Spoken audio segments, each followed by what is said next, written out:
Hey, it's Clay, and this will be a video chart on ticker symbol NLNK. We will take a look at the 30-minute time frame.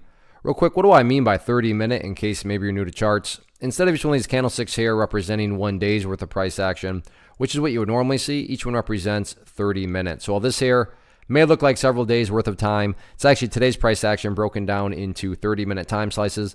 I like to this time frame that does a good job of telling the quote-unquote story of the price, and then makes mapping out where levels of support and resistance a bit easier to see.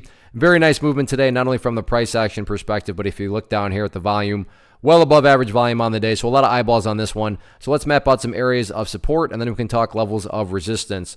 First area of support is down here, and this is not by any stretch of the imagination some sort of great discovery on my part. And I bring that up because I don't want to come across like this is some sort of like secret skill I have. I assure you, anybody that uses charts, understands charts, has taken notice of this level. And I go through all that because when a lot of eyeballs are watching a certain level and wondering the same thing, call it a self-fulfilling prophecy, call it whatever you want. And that's what's going on here with this $1.88 mark, $1.87, right around that area.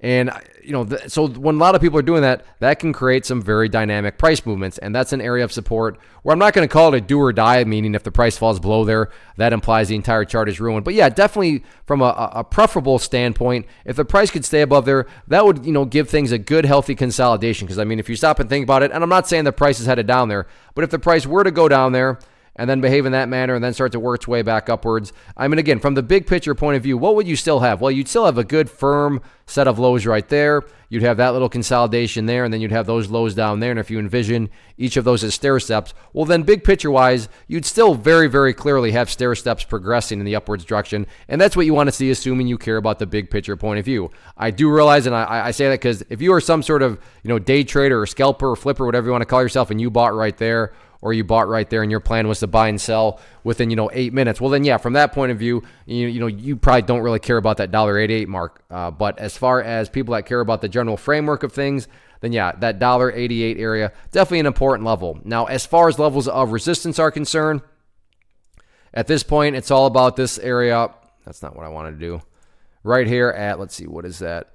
The 205 mark, you can see there's quite a bit of a track record around 205, both there and then right there. So 205, public enemy number one going forward. But all in all, the chart remains healthy. I get it. Yeah, it did pull back from those highs where it was today. But looking at more than just one single day, the price still has plenty of opportunity to build a higher low. So let's see if the bulls can get that job done or not. One of the biggest questions that I get is, hey Clay, how do you find the stocks that you trade? So what I've done is put together a free resource guide where I talk about the tools that I use to locate stocks that I find interesting and think may have potential. So if that sounds like something that could add value to you as a trader, then click on the image that is up on the screen right now and I will email you the guide. The guide itself is very short and to the point, and best part, it's completely free.